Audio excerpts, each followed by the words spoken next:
Action India TV news, आपकी आवाज हमारी पहचान। रोहिणी हिरापूर कॅनॉल रस्त्याच्या दुरावस्थेमुळे शेतकरी त्रस्त, दुरुस्ती न झाल्यास उपोषणाचा इशारा। राळेगाव तालुक्यातील रोहिणी हिरापूर कॅनॉल लगत गट क्रमांक बादल तुकारामजी देवतळे यांचे शेत आहे।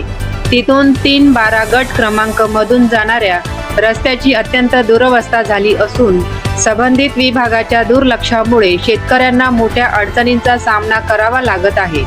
कॅनॉल रस्त्यावर मुरुम न टाकल्याने मोठमोठे खड्डे पडले आहेत, त्यामुळे बैलगाडी, ट्रॅक्टर यासारखी शेतीची वाहने तर जाऊ शकत नाहीतच, शिवाय पायी चालणेही धोकादायक झाले आहे।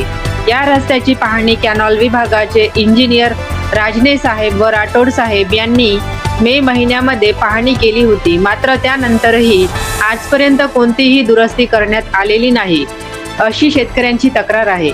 या रस्त्यामुळे शेतात ये-जा करणे कठीण झाले असून शेतीची कामेही प्रभावित होत आहेत, त्यामुळे संबंधित विभागाने तातडीने रस्त्यावर मुरुम टाकून दुरुस्ती करावी, अशी मागणी शेतकऱ्यांनी केली आहे। अन्यथा तहसील कार्यालयासमोर बेमुदत उपोषण करण्याचा इशारा परिसरातील शेतकऱ्यांनी दिला आहे।